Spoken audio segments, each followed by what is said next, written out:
Bonjour à tous, j'espère que vous allez bien. On se retrouve aujourd'hui dans une nouvelle vidéo et aujourd'hui on va parler de Disney. Alors oui, pour pas changer, on va encore une fois parler de Disney, mais si j'ai envie vraiment de faire un format facecam pour vous parler de quelque chose de très important, vous l'avez vu dans le titre, Disney arrête le cinéma. Alors maintenant, en gros, pour résumer, pour conclure tout ça, Disney, ce n'est plus du cinéma. Maintenant, Disney, c'est Disney+. C'est comme Netflix qui ne produit plus rien pour le cinéma, ce sera pareil pour Disney. Disney ne produira plus rien pour le cinéma. Donc c'est-à-dire que maintenant, si vous voulez voir du Disney, il faudra être abonné à Disney+. Maintenant, vu que aussi Disney, c'est comme Netflix, une entreprise qui pérennisera uniquement sur sa plateforme de streaming, uniquement sur ça, ça va totalement changer les choses. Ça va totalement changer les choses. Les Marvel qui vont passer sur Disney+, les Pixar, les classiques d'animation, les live action, tout va passer sur Disney+. Maintenant, Disney, c'est Disney+. Il n'y a pas de solution à faire. Disney arrête le cinéma. Disney, c'est Disney+. Mais le problème n'est pas tant là. C'est les salles de cinéma qui vont avoir du mal à se relever. Mais bon, ça, déjà depuis l'annonce de Mulan, de Soul qui sort sur Disney+, c'est très compliqué pour les salles de cinéma. Disney, ça représente 30% du marché hollywoodien. Vous vous rendez compte que 30% c'est énorme. Un tiers du marché hollywoodien, c'est Disney. Disney, ça veut dire les Disney classiques, Marvel, Pixar, Lucasfilm, donc Star Wars, Indiana Jones, tout ça. Mais aussi la Fox, plus récemment, donc les programmes de la Fox, c'est énorme. Avec tout ça, ça fait une sphère énorme. Et Disney Plus, maintenant, va avoir la possibilité de mettre tous les programmes qui sont prévus pour le cinéma sur Disney Plus. Black Widow, donc tous les prochains Marvel vont sans doute passer sur Disney Plus. Le prochain film Disney Animation, donc Raya et le Dernier Dragon, qui est censé introduire une nouvelle princesse, va passer sur Disney+. Le film doit sortir, donc le Raya et le Dernier Dragon, doit sortir en février prochain. Je vous mets une petite image là. Doit sortir en février prochain.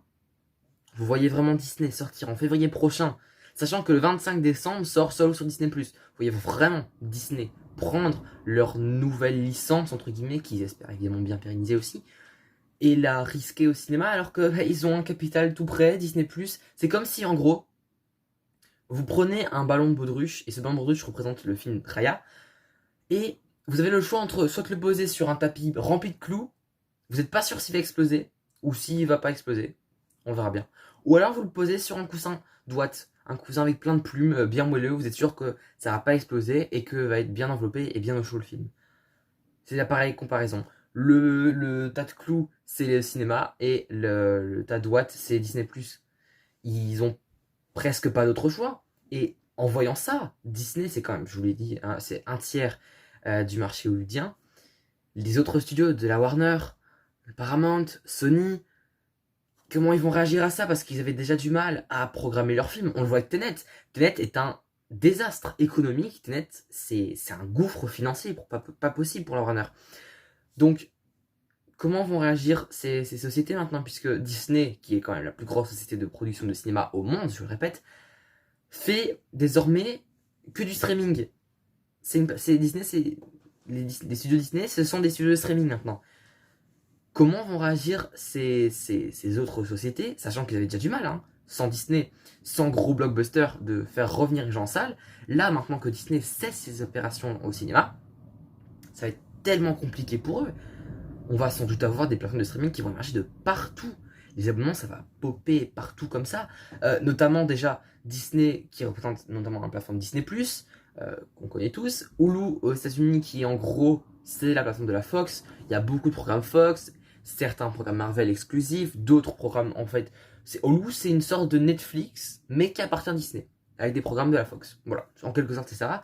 Aussi aux États-Unis, ils ont ESPN qui est la plateforme de sport qu'on peut voir. Et énormément de matchs, c'est la plus grosse plateforme de sport au monde. Donc là, ça fait déjà 3 plateformes de streaming pour Disney qu'ils ont besoin de rentabiliser. Hulu, ça va arriver chez nous en 2021. Ne vous y méprenez pas. Hulu va arriver avec Disney Plus dans un pack. Pourquoi Disney Plus est si avantageux à un prix de 6,99 ? Parce que, encore une fois, quand Hulu va arriver, je dis Hulu à 6,99, c'est Disney Plus à 6,99. Que quand Hulu va arriver à un prix de 4,99, 5,99, ça va faire au final le même prix que Netflix. Donc Disney, ils sont malins, ils nous font Disney Plus à un prix super avantageux. Mais d'un côté, ils vont nous dire, ah, vous pouvez avoir pour 5 euros de plus d'autres contenus avec des contenus exclusifs, mais tout en gardant votre abonnement Disney+. Évidemment que ça va fonctionner, évidemment que ça va fonctionner. Disney, ils sont malins. Disney, ils ont vu que Disney+, fonctionne extrêmement bien. Disney+, c'est 60 millions d'utilisateurs en un an. C'est exceptionnel. 60 millions, Netflix les a atteints, je dirais courant 2017, alors que Netflix, ils sont sur le marché depuis quoi 2014, 2013. 60 millions en un an, c'est jamais vu. C'est jamais vu. Disney Plus en un an fait plus de recettes que sur les 2 dernières années. Au niveau du cinéma Disney normal. Prenez cette information, associez-la au fait que oui, ok, le confinement, le Covid-19 a favorisé le fait que des gens s'abonnent à Disney+, mais c'est pas la question. Beaucoup de pays n'ont pas encore Disney+, donc comme la Belgique par exemple qui a eu Disney+, début septembre, donc le confinement n'aura absolument pas aidé à cette propagation. Mais la marque Disney étant tellement forte qu'ils ont rien à perdre. Ils ont absolument rien à perdre. Donc, évidemment que toutes les plateformes de Disney vont arriver. Les plateformes d'autres concurrents, notamment Warner Bros, je pense que c'est inévitable que la Warner ne sorte pas de plateforme. C'est un des plus gros studios au monde et ils n'ont toujours pas de plateforme de streaming. Ils avaient Warner Media il y a quelques temps, mais elle a fermé au profit, je pense, de. J'allais dire une connerie, Dissecom. Non. Ils ont plus de plateforme de streaming en fait. Ils ont plus rien. Ils ont fait une association avec Comcast pour faire une plateforme, je pense, c'était. Euh, Pikyong, un truc dans le genre, c'était un truc qui était sur le marché chinois qui n'a pas fonctionné du tout. Enfin, il faut qu'il y ait quelque chose que tous les concurrents de Disney se mettent à la plateforme de streaming aussi. Il n'y a pas d'issue, à part ça. Bref, maintenant Disney, c'est Disney+. Même si l'épidémie, enfin si la crise sanitaire se termine, je suppose que ça va être définitif. Hein. Ils ont fait une réorganisation. Ils ont supprimé quasiment toute leur organisation présente pour se focaliser en fait sur le streaming. La seule chose qui n'a pas changé, c'est les parcs d'attractions. Donc ça prouve bien qu'en fait Disney n'a plus confiance au cinéma. C'est bien dommage d'ailleurs. Parce que beaucoup de petites salles vont fermer. Et ça c'est inévitable maintenant. Avec la crise sanitaire, il y a beaucoup de salles qui vont fermer, il n'y a plus rien qui sort. Et ce dernier coup de massue, moi je vois ça comme l'arrêt de mort en fait. L'arrêt de mort des salles de cinéma, c'est très très triste à dire. Mais ouais, pour les 2 voire 3 prochaines années, je suis très pessimiste. Hein. Sachant que maintenant, Disney vient d'annoncer qu'il se retire totalement du cinéma. Hein. C'est définitif.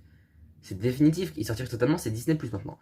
C'est-à-dire que Avatar 2, enfin tous les prochains Avatars, tous les prochains gros films, les prochains Star Wars, les prochains Marvel, qui sont quand même, je vais pas vous mentir, qui sont les licences les plus fortes au monde. Les 3 plus gros films, les 3 plus gros films de l'histoire qui ont rapporté le plus d'argent, c'est des films Disney. Donc film Marvel, Disney, Star Wars, Disney, Star Wars, Fox, ouais bref. Vous m'avez compris. Donc tout ça, ce sera sur Disney+. Avatar 2, 3, 4, 5, sur Disney+, aussi. Et en plus de ça, il y aura des séries qui vont faire... Bref, je me demande vraiment ce que l'avenir nous réserve. Pour faire simple, Disney, c'est Disney+. Voilà. Merci d'avoir suivi cette vidéo. N'hésitez pas à me dire ce que vous en pensez. Mettre un pouce bleu, commenter, partager et vous abonner si mon contenu vous plaît. N'hésitez pas à aller voir les précédentes vidéos. Je vous dis à très bientôt. Portez-vous bien et faites très attention. Salut tout le monde.